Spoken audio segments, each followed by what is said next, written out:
Hello, everybody, and welcome back to another episode of the Field Guys podcast, your home for the greatest sports mind since Rob Manfred. We are your hosts, Cameron Curran and Max Jensen, and today in this upcoming episode, we're going to be talking about some more rankings you didn't know you needed, a continuation of last time, maybe reviewing a little bit of the new Logic album. But the main hunk of it and the thing we're going to start off with is going to be talking about the first week of the MLB's return, as well as predictions for later on through the season. Mm-hmm. So, Max, you want to start us off with your initial thoughts on the MLB season so far? Yeah, well, I was obviously excited. I'm a big baseball guy, big Nats guy. Cool to see them play the Yankees, one of the best teams in baseball, opening night. Besides that, though, it's kind of just gone downhill from there. I mean, Juan Soto obviously tested positive. Turns out it was probably a false positive, which is good. But that's not the big story. The big story is the Marlins, 17 players now testing positive. And really nothing is happening with the other teams. Manfred's said, like, we're continuing the season. We can definitely talk about that a little later, but I don't know. I'm a little wary about how the rest of the season is going to go. I don't have a ton of confidence because, 17 players is more than half of the team. Like, it's one thing. The Marlins weren't going to be a playoff team anyway. But imagine if this happened to a team like the Dodgers. Like, I feel like it'd be a little different because everyone would be like, oh, it's unfair. They're probably not going to make the playoffs. It shouldn't matter which team it is, but I don't know. I'm a little skeptical about how things are going to go. Yeah, I mean, we're going to talk about like the whole COVID thing a little bit later, but watching how long it took for the MLB to just figure out a way to start the season, they didn't give us the greatest precedence to believe that they could figure out these things on the fly. Yep. So, and it's cool to see the NBA is actually doing well. They had 100% negative tests, which is good. That's coming back tomorrow, but MLB might need to step it up a little bit. Yeah, I mean, I think it's also, I guess this is a little bit of a tangent. We'll try to get back on MLB in a little bit. Cameron loves tangents. I do love tangents. The NBA, I feel like, did a very good job of working with the NBA Players Association and the leadership.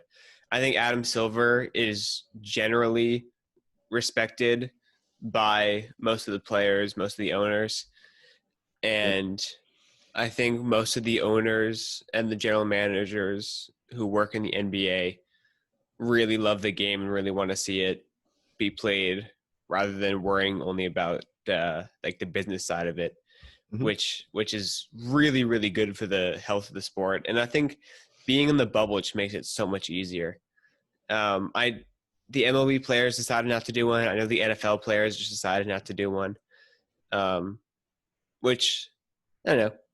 I understand it. Obviously, like for me, I think it'd be fun to just hang out with like your friends in a hotel resort for 3 months, but I understand it. Like when you have families and your wives and kids are back home. Yeah, and with baseball, it's hard to do something like that because you would need to be going down to Florida or Arizona because that's where there's a lot of baseball stadiums all in one area.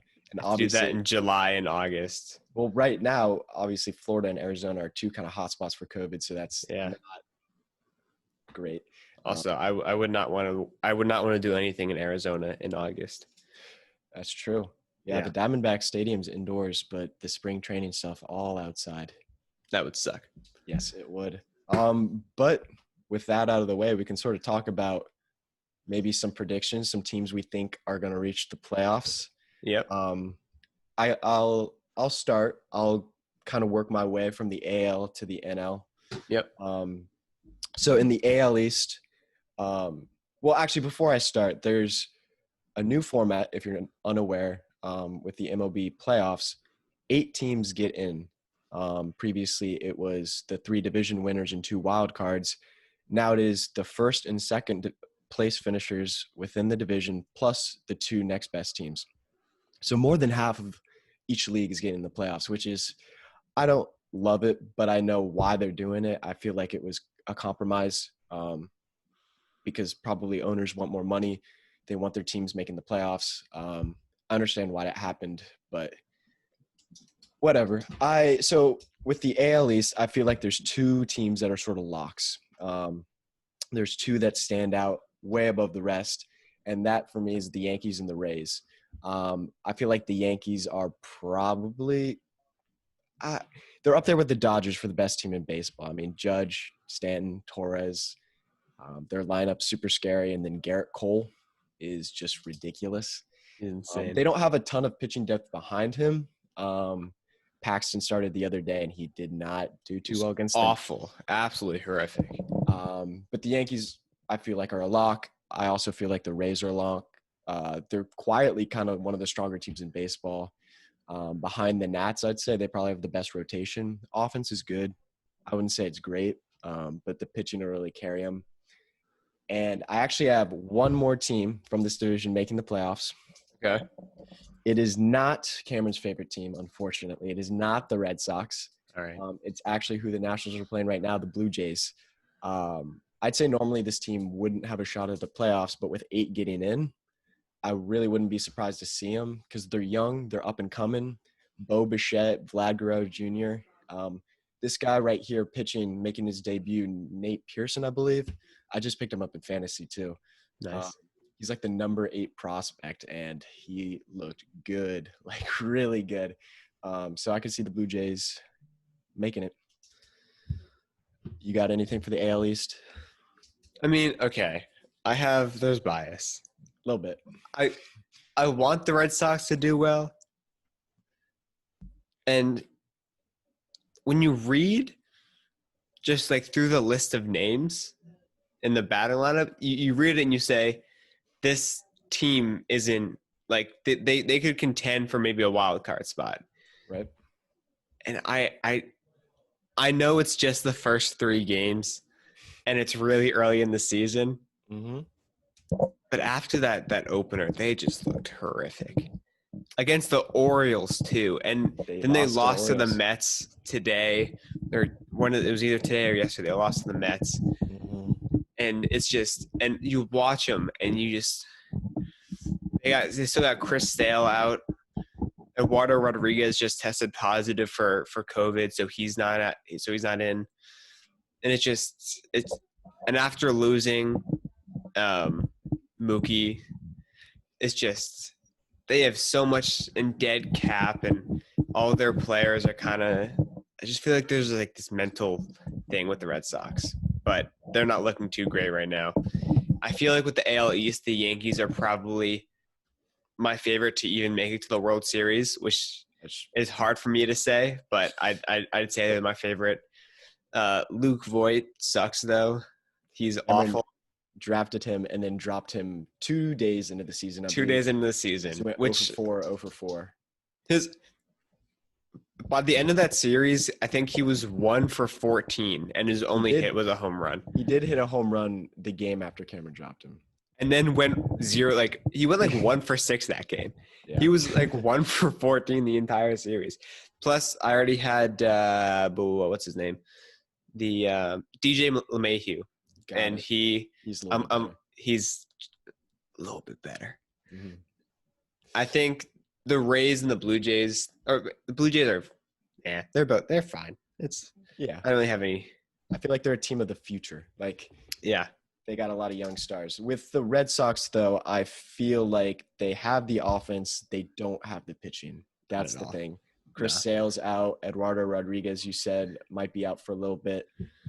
Nathan Eovaldi's their quote-unquote ace. Yeah. So, I don't know. I don't think they have the pitching depth. But moving along to the Central, I think it's sort of similar to the East that there's kind of 2 teams that are way above the rest. And for me, those are the Twins and Indians. And with 2 teams getting in from each division, Like I feel like these two are locks. The Twins are gonna be World Series contenders. I feel like they got a top 3 offense in baseball. They got Josh Donaldson. Jorge Polanco was an all-star last year. Nelson Cruz, who's I don't think he's in my fantasy team in our league, but I got him in another league, and he just went off the other day. Yeah. And he's 40 years old, and he's still doing good, so good for him. And they got Jose Barrios atop their staff, so they're looking real good. Yeah. They could make a run. And the Indians, now I don't understand why the Indians have not done better in recent years, because they've got probably the best 1-2 punch in baseball with Ramirez and Lindor offensively. Plus, they got Shane Bieber, who's going to be I'll talk about him a little bit later. I got him pegged to have a good season. Yeah. Plus Mike Clevenger. So those two, I feel like, have a really, really good shot at making the playoffs. And my third sort of like a bold prediction is the White Sox. I That is bold.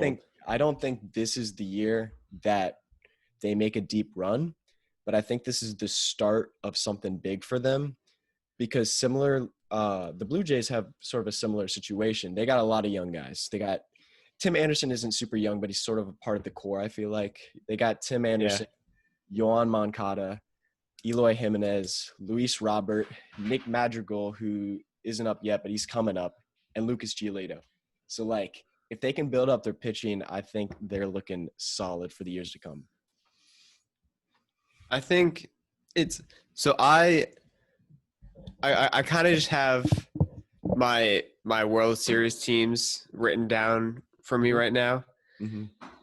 And for the AL, I have 4 teams written down where I could fathom them making it to the World Series. Mm-hmm. It's the Yankees, the Indians, the Astros, and the Twins. The Indians, I think, are probably the least likely out of those 4. Okay. I haven't seen them. It's weird because I haven't seen the Twins win that much more either. But the Indians, for some reason, they scare me. They don't seem like they could actually win big games. Yeah, I think they blew actually, a 3-1 lead. come to think of it, Cleveland's such a weird city. But It is. the Astros, I feel like they have a chance to make it if they don't lose half their players to balls to the faces. That'd be convenient. Yeah. Mm-hmm. If they stay unconcussed, I feel like they could. They got a good shot. They can make a run at it. Mm-hmm. So the Indians and the Twins, they're like 2 of the teams in my 4-team playoff World Series race. Yeah, and that's kind of, I'd say, sort of the consensus with the World Series favorites. I'd probably throw in the Rays and the A's as other teams. But like you said, well, I think I said this on an earlier pod, sort of as like a bold prediction. 2020 sort of been just really, really crappy year. Yeah. Just the icing on the cake would just be the Astros to win another World Series. They're not necessarily my pick, but just I could totally see that. But they're making the playoffs. I mean, yeah, they obviously lost Cole. Verlander might be out for the rest of the year. He's shut down for 4 weeks. So pitching wise, they might struggle a little bit, but their offense is ridiculous. And the A's, I feel like, are super underrated. Yeah. I could actually see them making a World Series run. Their offense is super scary. Chapman, Olsen, Marcus Semien. Pitching is good, not great, but I feel like a lot of people are sleeping on the A's when they shouldn't be. Yeah.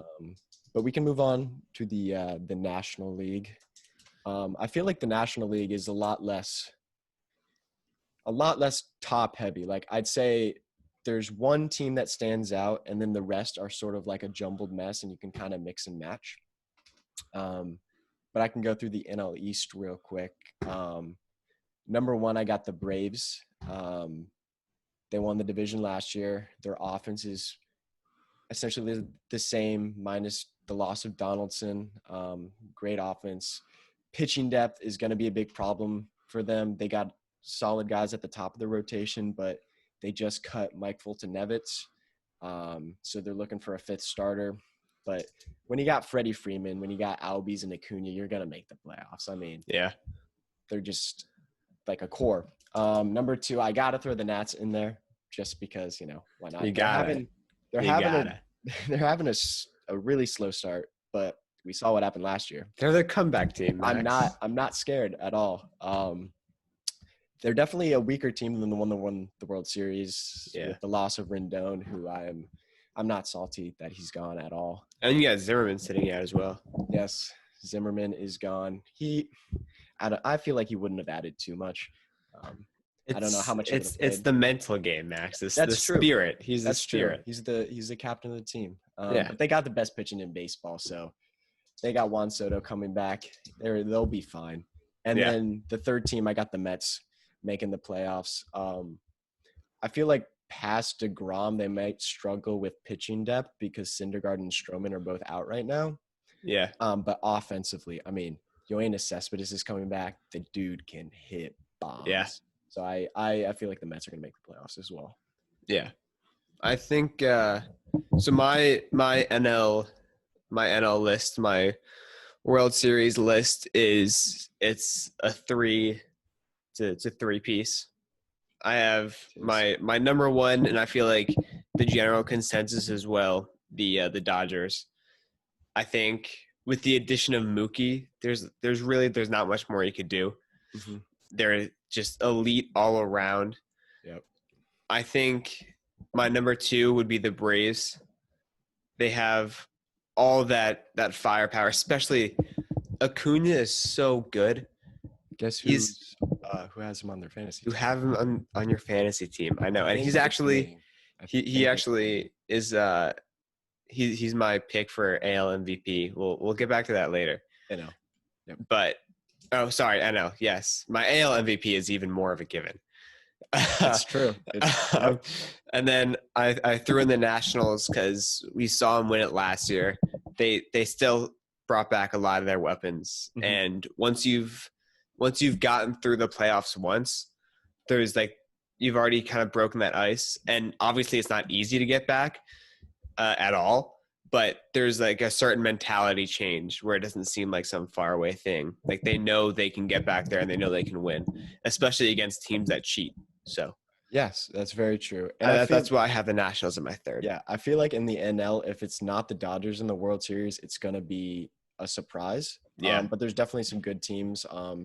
Cardinals, I feel like, are going to make the playoffs. They got Jack Flaherty and Goldschmidt. Besides that, they don't really have star power, I wouldn't say, but their depth is just ridiculous. I think they're going to win the division. The Cubs, I wrote down fine. The roster's fine. Yeah, they're fine. They still got Bryant, Rizzo, and Baez. Their pitching's a little but they'll be fine. The Reds, I feel like, could be a surprise team. They got, I'd say, top 5 pitching rotation in baseball: Sonny Gray, Castillo, and Trevor Bauer. Offense isn't bad either, so why not throw them in? And then my last team, I'm big on Fernando Tatis Jr., and he plays for the Padres. You are big for them. I gotta throw them in. And they got Machado, they got Pham, they got Paddock. So they got a lot of young guys who could be competitive. But Cameron, what is your World Series prediction officially? Well, in our previous MLB podcast, I think I predicted Yankees. What did I predict? I did Yankees losing in the AL to the Red Sox. Oh, right. I think Red Sox beating the Dodgers might have been my pick. Yeah. I'm gonna stick with the Dodgers. I'm gonna make this exciting. I'm not gonna pick the Yankees. I think that's boring. It is a little bit. And I'm not gonna pick the Astros because screw the Astros. Mm-hmm. I'll go Indians. I'll go Indians. I'll go Indians Dodgers, and I'll take the Dodgers in 5. All right. There we go. Indians, Dodgers in 5. I'm gonna go mainstream, and I just think it's gonna be Dodgers Yankees. You're a loser. I don't know. I just can't see a situation where it's not. I Yeah. mean, they're both just so overpowered. But I will take the Los Angeles Dodgers over the Yankees in 7 games. Oh, That's what's going to happen. Um, when it happens, everyone's going to call me a genius. everyone. Everyone.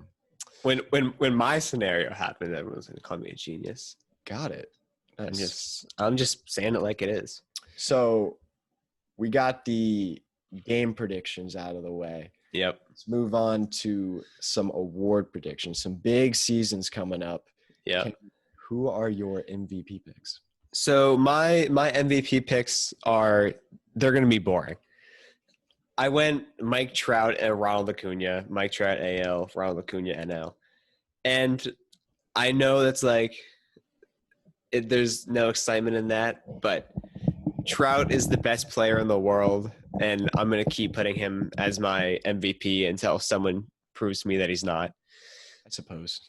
And then Ronald Acuna, he's a little young. He was the 2018 Rookie of the Year, and he was 3 stolen bases away last year from being the 5th ever player to go 40-40. And that only really happened because of that late season groin injury that he had. I think he would have had it without the groin injury. Good point. So he had 41 home runs, 37 steals. Obviously he's not going to be able to get close to those flat numbers with the shortened season, but if he keeps that rate up, he could be going for like a 2020 season, 20 home runs, 20 stolen bases. Yeah. So I think especially if his team performs well, I think he's definitely a solid AL MVP or NL MVP to get going there. Yep. Yeah, no, I agree. And those are probably much more likely than the guys that I'm going to pick. But I like to go out of the box a little bit in case I'm right. You're Because so those quirky. guys. I'm so quirky. I know. In the AL, I'm going to go Matt Olson of Okay. the Oakland Athletics. It's a bit of a surprise. I haven't really seen anyone pick him. But his offense last year, I feel like, was a little underrated, and like it was ridiculous. Like 36 home runs in only 127 games. Yeah. If he played the full season, I think he missed like the first month or so. That's like 45 home runs. He's one of the better defensive first basemen in the league, and I'm expecting big things out of the Athletics this year. I just have a feeling he's going to go off. I think he's the best first baseman in baseball. Wow. In the NL, I mentioned him earlier. I'm a big fan of Fernando Tatis Jr. Yep. He's not only fun to watch, but he's incredible at what he does. Yeah. He got hurt last year. I wish he didn't, because he probably would have given Pete Alonso a really good run for his money for Rookie of the Year. But the numbers he put up were just ridiculous. And if he can put anything close to what he did last year, he's going to be in the conversation, no question. Yeah. And I feel like the Padres have a good shot at making the playoffs too. So those are my MVP picks when they happen. Yep. Cy Young Awards. Yes. I have Garrett Cole for the AL, and that's another pretty mainstream pick. Last year he had 326 strikeouts.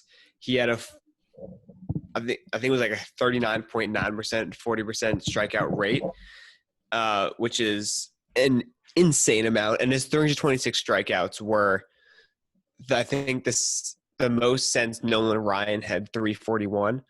Mm-hmm. And I think it's like the second most since these stats were counted closely.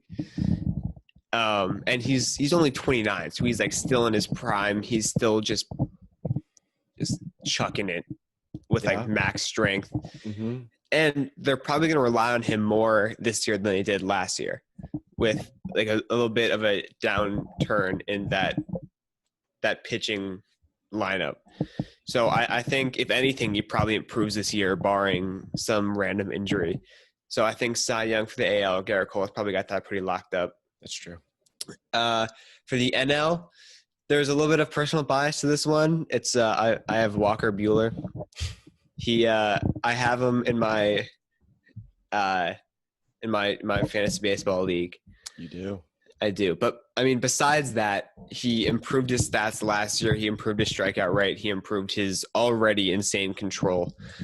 Um, so I think especially on a team like the Dodgers where he'll probably be, I mean, not only is he sitting behind Clayton Kershaw, but he'll be playing like pretty decent games, and the team's going to do pretty well. So I think Walker Buehler is a good NL Cy Young candidate. He is for sure. For me, I mentioned him earlier. I'm a big fan of Shane Bieber of the Cleveland Indians. I'm going to pick him for Cy Young. I mean, his first start this year was insane. He went 6 innings, 14 strikeouts, no earned runs. So I feel like that's a good start. And then last year he was really good too. 3.28 ERA, 5.6 WAR. He strikes out almost 11 batters per 9. Yeah. I think he's really gonna. I originally wrote down Garrett Cole, but I changed it. You loser. You want it to be different. weird. But I feel like it's going to be between Garrett Cole and Shane Bieber. Yeah. And then in the NL, he was in the conversation last year a little bit. I'm going to go with Jack Flaherty of the St. Louis Cardinals. I mean, his last season was really, really good. 4.7 WAR and a 2.75 ERA.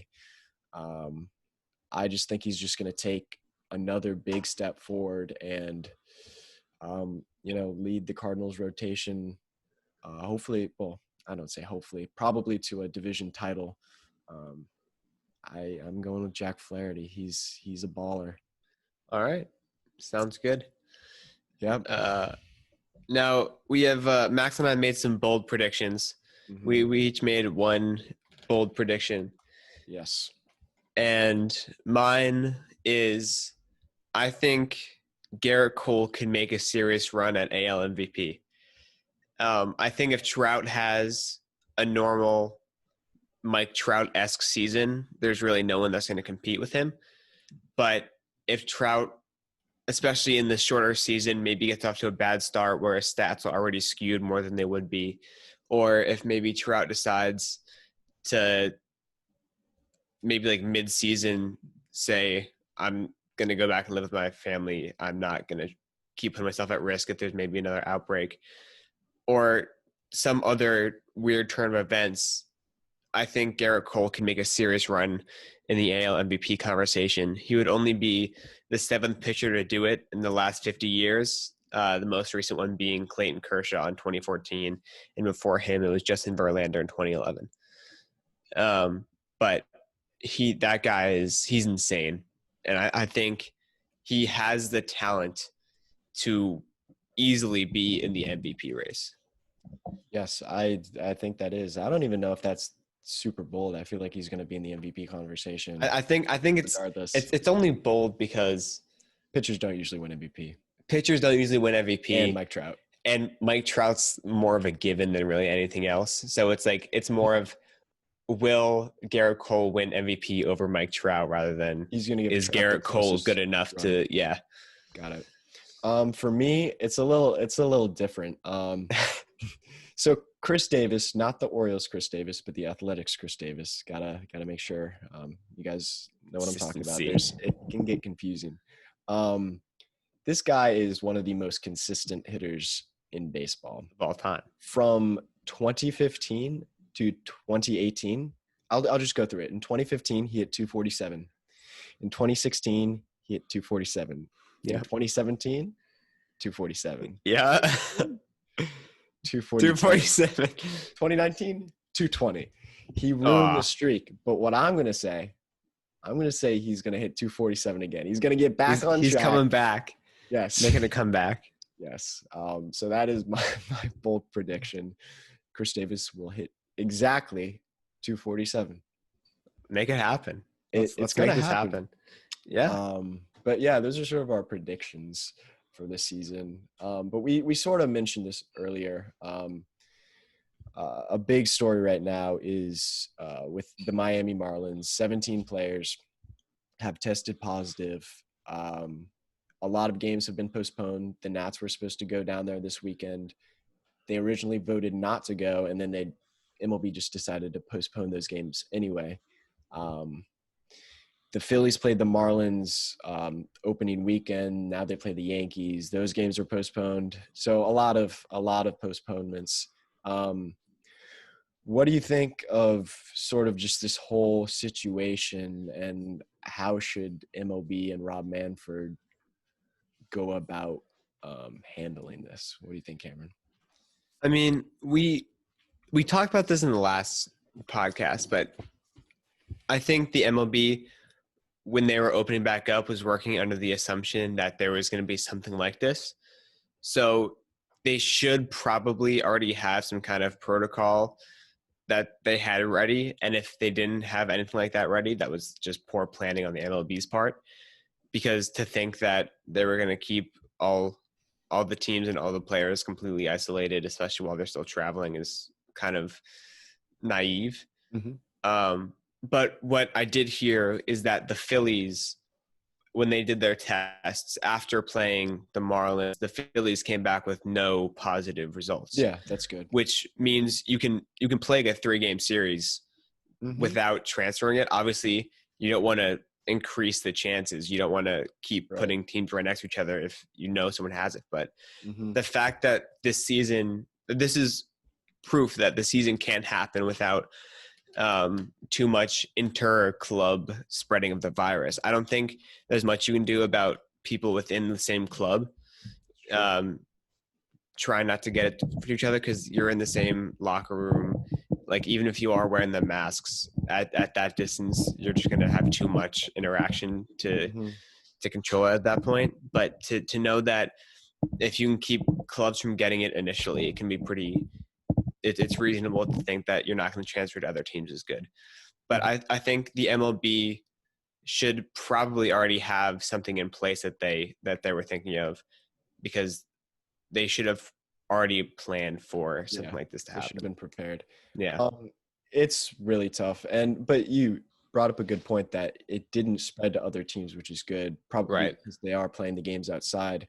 After the games, they obviously go into the clubhouse where they're close together. I don't know. It's really tough.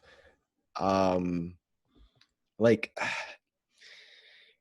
don't know if they should necessarily go all out and cancel the season, but I feel like it's a little unfair to the Marlins, because 17 guys, that's more than half of your team. Yeah. And they're having to go way out of the way to sign just random players to their team.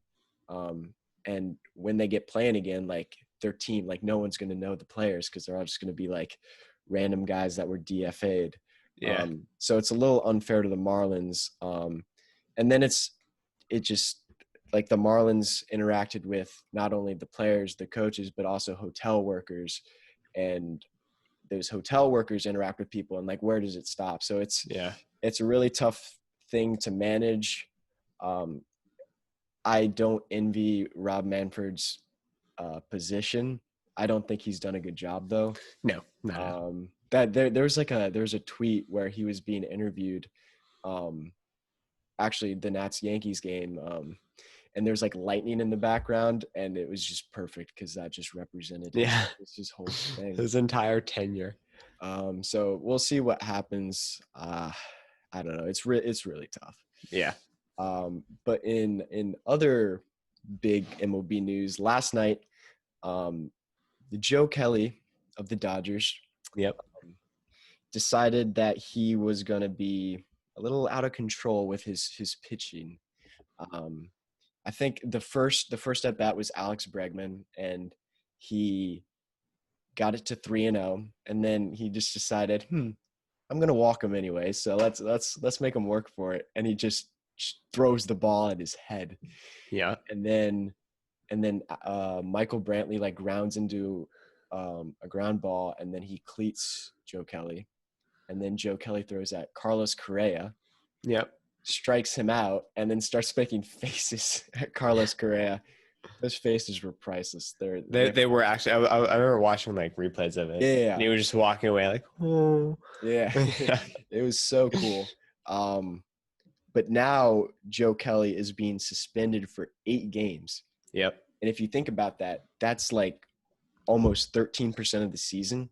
Yeah. Which is in a normal season, that'd be like a 22 game suspension, which is absolutely just ridiculous. Like, yeah, usually for intentional hits, I think maybe like a week, maybe a maximum of like 10 days, especially for a relief pitcher. I feel like it's a huge overreaction by MLB because they didn't punish the Astros at all. There was no suspensions for the players. So why are you suspending? Like, I don't think players should be headhunting. I feel like that is not good. But I also feel like you should have seen this coming. No, 100%. I was listening to Colin Cowherd earlier this morning, and he made a really good point where, like, baseball is very strongly, in a weird way, self-officiated. Oftentimes, it's the players carrying out punishments against each other. That is the thing you're actually afraid of, rather than the MLB coming at you and saying you're suspended. Players, if they feel disrespected or if they are standing up for their teammates, you're getting beaned. So I think Joe Kelly getting suspended, because it's in a vacuum if you're throwing balls at players. I think situations like this where the MLB needs to be neutral, they treated it the right way, where they looked at it in a vacuum and said, we're disregarding the outside circumstances. This guy threw orbs at 98 miles an hour at this guy's head. Like, I think suspending him was the right call. Maybe 8 games is a little much, but overall, in general, I think it's the right concept. Does Joe Kelly regret it at all? Not for a second. No. And I'm with Joe Kelly on this one. Like, for the Astros, if you didn't want to get beamed by baseballs, you shouldn't have cheated, like, egregiously too.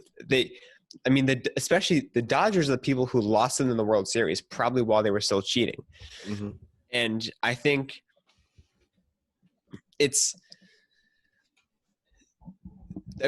baseball players get balls thrown at them for, like, calling each other names and for maybe sliding in a funny way. So if you thought that you weren't getting beamed by every team on the planet for cheating like this for that extended period of time, you're insane. So I stand by the Dodgers. Don't bite off more than you can chew. Don't cheat if you can't. Take balls to the shoulder. That's just how the MLB works, and they knew that going in. They knew that if they got caught cheating, they were going to take balls, and that's what happened. Yeah, I completely agree. I mean, they had to see this coming. I mean, they got no punishment at all, so this sort of is their punishment. Yeah. But yeah, so another thing that was just a complete baller move, just complete like, alpha move. Patrick Mahomes obviously got his big deal, his $500 million deal. Yeah. And his first purchase, well, I can't say his first, but probably I'm going to call it his first. His first purchase with his first big purchase. Yes. Yeah. He's buying into the Kansas City Royals. He's going to be a part owner of the Kansas City Royals. Now, I don't know if an active player has ever done something like this. Like, it's crazy. I know, like, Derek Jeter obviously owns part of the Marlins, but he's retired. Yeah. Patrick Mahomes he's still playing football. Yeah. So he's the star quarterback of the football team in Kansas City, and now he's part-time owner of the baseball team in Kansas City. Like, that dude is he's just on top of the world down there in Kansas. Yeah. I think this is great for his image and, like, his I think his career in general. Mm-hmm. Because he's probably assuming he's playing the next 10 years at least in Kansas City. Mm-hmm. So and that city is, their fans are so loyal and they're just so diehard. Yeah. So for them to finally get this superstar caliber player who brought them back a Super Bowl and now he's like deepening his roots in Kansas City, buying part of their teams, like going all in on the community. I think this is great. I think this is a win-win. It's Kansas City gets to like Patrick Mahomes even more, and Patrick Mahomes gets to really, really put himself and say, I am a Kansas City native now. Yeah. Like that's finally, I think it's really his home now. Mm-hmm. Yeah. Yeah. It's so cool. It was such a baller move. I love that guy. 100%. So cool. Absolute legend. So recently, it was sort of last minute, but I always do fantasy baseball. Yep. And Cameron he was technically in our league last year. I wasn't super attentive. He was not totally invested in fantasy baseball. He checked it not very often. Did you check it at all? I don't remember. I checked it a few times in the beginning. Gotcha. And then towards like the very end of the season as well to see how bad I was doing. So he didn't do very well. That's correct. But this year we started a league, and he's super into it. So I try to go all in. I want to hear your thoughts, Cameron, on like how the fantasy baseball experience is going for you as of right now. I think it's been pretty decent. I mean, obviously my players right now, because why would you hit well? Right. I mean, okay. My batting average up until I think yesterday was like below 200, and today it's up to it's up to 220, which still I'm still losing. Slightly better. But it's bad. I right now I'm tied pretty closely. I have 38 runs. My opponent has 39. Ooh. I have 9 home runs. He has 11. We're tied on stolen bases with 5 each. He's destroying me in RBIs. He has double mine. Yikes. Who's really coming through is my pitchers. They've been coming in clutch. I have my two they've fallen off recently. It's taken a big hit recently. Oh yeah. My 2 aces that I got in the first 4 rounds were I got Walker Buehler and Patrick Corbin for the Nats. And I up until like 2 days ago, I had an ERA of like 0.3. Yeah. Like it was for a few days. My pitchers were just going in and just throwing gas, just absolute insanity. And I don't know what happened. And yesterday I was at like 1.3, and now I'm at 4.17. Yeah. Well, for my ERA. I looked. Brad Hand did not do very well today. Oh, It was like 0.1 innings pitched and like 3 earned runs or something. That's good. That's awesome. That's great for me. Yeah. But I'm actually still in the lead. I have a 4.17 ERA. I'm playing against someone who's 4.2. Dude, so it's not awful. And I mean, I was like 2-7-0 or 2-7-1. It's a little closer. Now I'm 3-5-2. A few, like literally not too long ago, it was 4-4-2. I just need those runs to go back up and maybe get like another win, and then I'm in the lead. Yeah. So no, I'm 3-5-2 as well, and I'm with you though. My pitchers are just carrying. Like I have a 1.24 ERA right now, so they're ridiculous. Like I loaded up on pitchers, so I got Castillo, Gray, Soroka, Minor, Strasburg, who's hurt, Kershaw, who's hurt, Kluber, who's hurt. So I'm not doing too well on the injury front. Yeah. But I also got Ronald Acuna, so I expect to do very well. Yeah. But yeah, I'm glad that you are invested this year. Well, I have more than one Miami player on my team. Oh, and I just a few Washington players in my team as well. So all those games are getting postponed. Gotcha. So I think that's having an effect. Yeah. So that's sort of the sports talk of the day, and now we're moving on to everyone's favorite segment, random rankings you didn't know you needed. Yes. And today we have a special one up for you. Today we have the top 5 rappers born in January. So this list, as you may have guessed, is specific to rappers whose birthday falls in January. Yes. Yes. My birthday also falls in January, which means I'm destined to be a rapper, Yeah, given especially how many rappers were born in January. a It's surprising crazy. amount. I don't know if the volume itself is a lot, but it's a very quality It's list. top heavy. Yeah, It's yeah. very top heavy. Mm-hmm. I'll give you. I'll give you my notable mentions first. True. My notable mentions are MF Doom, Raekwon, and Rick Ross. Rick Ross, his voice, I feel like, is very unique, and I only really like it when it like in certain styles of song. Okay. I think Brimstone is a fantastic song. That's one of his. I think it's one of his best songs. It's more like a groovy kind of thing and kind of more upbeat. But his verse in "Money in the Grave" with Drake, it's really weird. And I know everyone loves that verse, and I don't. I just don't like the way his Really? voice goes with it. So that's why he's in my notable mentions. Raekwon, I don't listen to him a lot, but whenever I do hear him in features or by himself, I always like him. Mm-hmm. And then MF Doom, I actually have a long thing about MF Doom. I won't. We can talk about rap in general because I could go on and on about stuff Yes, like this you could. for hours. Mm-hmm. With MF Doom, I could talk for a while.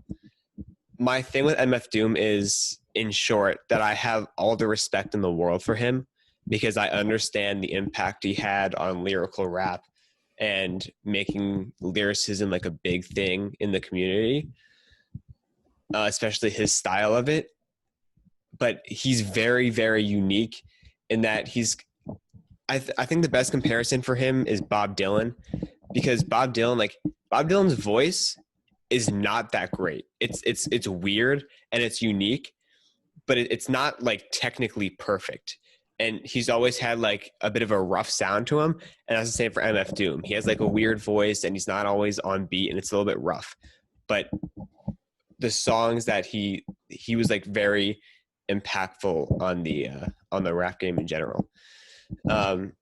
So my number 5 rapper is Rakim.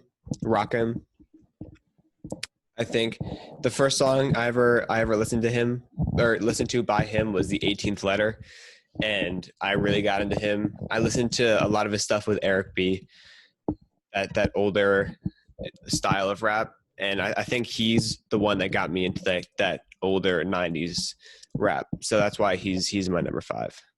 Nice. Yeah, my number 5, you mentioned him. He was in your notable mentions. Rick Ross. Now, my thing with Rick Ross is I like when he's featured and stuff Yeah. because I feel like I can only take like so much at once. Yeah. Like he's definitely got some good songs on his own, but like Money in the Grave, you don't like it. That's one of my favorite Drake songs. Like Oh, I love the Drake part. I well, just you the Rick don't Ross. like the Yeah. Rick Ross part. A lot of my favorite like he's in a couple others with Drake. He's in one that was in the Suicide Squad soundtrack, which I really liked. He's I I actually really like his voice, but I feel like I can only take so much. So I like when he's featured, but he does crack my top 5. Yeah. Number 4, I have Kid Cudi.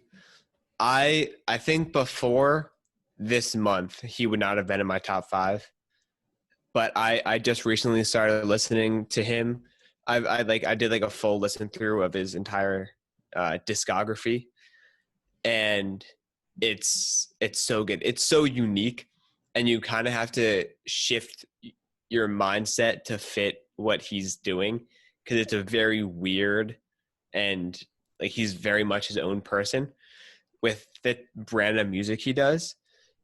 And with him, I feel like I either really, really love the song or I kind of listen to it and I'm like, I don't really understand what's happening here. But his bangers are absolute. I mean, I could listen to them. Like right now, I've been listening to Mr. Rager by, by Kid Cudi on repeat just for days. And so I listened to his whole discography and it's really good. And I love how weird he is and how he still makes it sound good. And I think his verse on The Adventures of Moon Man and Slim Shady is so slept on. Yeah, I know I didn't people love that didn't really song. love that song in general. And the people who like that song were talking about it like the Eminem verse kind of carried it. Mm-hmm. I love that song, and I agree the Eminem verse was better, but that Mm-hmm. Kid Cudi verse was really good. And people, like, when you listen like to what both of them are saying, Mm-hmm. it's so good. Yeah. Yeah, my whole thing with that song is just it was a little boring for me. It was just the same beat for It's 3 minutes. definitely it's a very like simplistic kind of thing. Yeah. Yeah. My number 4 is X. Um, Yeah. I I haven't listened to a ton of his stuff, but I feel like a lot of his stuff, like he's got some really, really popular ones. Sad's obviously a really good A one. great song. Look at Me, I like that one. And then Yeah. Moonlight's a really good one. I like Moonlight's a great song. yeah, I also like his acoustic stuff, like where you just like him and a yeah. guitar. So his soft stuff, I feel like it has him stand out a little bit. And he's my number 4. He's definitely he has a very wide range of stuff. Yeah. And Uh, our top 3 are the exact same. it's the exact same in the exact same order. Yeah. So I'll just Yeah. give you the Okay, we'll three, talk and about then it. we'll both talk about it. Mm-hmm. So the top three that Max and I both have is we have Logic at 3, J. Cole at 2, and Mac Miller at 1. And now you're like, all these people were born in January. Yeah. I don't know what January is. For Logic, I don't know if he would have been as high if No Pressure wasn't as good of an album. Yeah. Recency bias, but Yeah, also recency bias, but it's also like along with Under Pressure and the what's the space one? the album. The story. It's the true something story. I'm blanking on it right now. It's a great album. Along with that, it has 3 fantastic albums. His more boom bap, chill kind of vibes is really what I like for. So I loved that recent album, and overall, I think when Logic is writing like real stuff, I really like him. Actually, my top songs, by the way, just a quick little thing from the No Pressure album was were Dad Bod, Soul Food 2, and Man I Is, but they're all good. Yeah, that album you were talking about, The Incredible True Story. Yeah. Yeah, you just forgot the name. I was just letting you know. Yeah. But yes, Logic. I just listened to his album. It's so good, and It's so good. it makes me want to go back and listen to some more of his stuff. But I'm just going through like all the songs right now, trying to pick my favorites. I think what was there, 15 songs. I liked 13 of them. Like it was Yeah. such a good album. I liked Hit My Line a Him lot. Online was good. I like Celebration, Aquarius 3, like literally like all of them. I think I also like 13 of them. I think the 2 I didn't like were the outro, where it's just like George Orwell talking for 4.5 minutes. Yeah, I And then like the sentiment, but it was not. yeah, like, it was nice in terms of the album, but it's not something I would like want to add to a playlist, you know. Yeah. And then I didn't like Perfect either. Oh, I think that was another one that I didn't love. Yeah. But just overall, he's an awesome dude, and I feel like isn't he like gonna start streaming on Twitch now? I heard that like he's retiring from rap. Yeah. And he's That's streaming on streaming. Twitch now. Which is interesting. But yeah, Logic's a cool dude. So for me, J. Cole and Mac Miller, I feel like could be interchanged based on the mood I'm in that day. I think J. Cole, if I'm looking for something kind of hard and just like to put your headphones in and bump to, J. Cole is the artist you're looking for. And he released 2 new songs, and one of them I really liked. I didn't super like Lion King on Ice, but whatever that like the Climb Back, I think I really like that. So J. Cole, he makes really good stuff. I think '03 Adolescence might be my favorite song by him. It's all bangers. So that's why he's number 2. Only reason I have Mac Miller above him is because in general, I'm in more of a Mac Miller chill kind of vibe, that style of rap. But I think those 2, they're not very different, but they have different styles of music. But I think they're both really good. Yeah, for me, my whole thing on J. Cole is I like a lot of his earlier stuff. Like Yeah, that's fair. Born Sinner and 2014 Forest Hills Drive are probably Yeah. like those are two of my favorite albums. But just his recent stuff has not been there for me, which is probably why I have Mac Miller a little higher. And like Mac Miller just I feel like he's got like quantity. Like he's got so many songs He that does. He put I out a really lot of like. albums, and they were all good too. Yeah, so I feel like I like two or three songs by J. Cole like a lot better than I like my favorite two or three of Mac. Yeah. But Mac's got like 15 or 20 that I can just put on and just really, really enjoy. Yeah, Whereas J. Cole, I don't think he has the substance. I agree. But yeah, That's fair. that's about it. That's about it for today. As always, thank you Thank for you so much listening. for We listening. we appreciate it if you made it this far. I know As always, there's not a ton of you, but yes, follow us on social media. on all Like if platforms. you're on YouTube, tell your friends about us, of course. And then until next time, we'll Yeah. see you later. See you later, guys. See ya.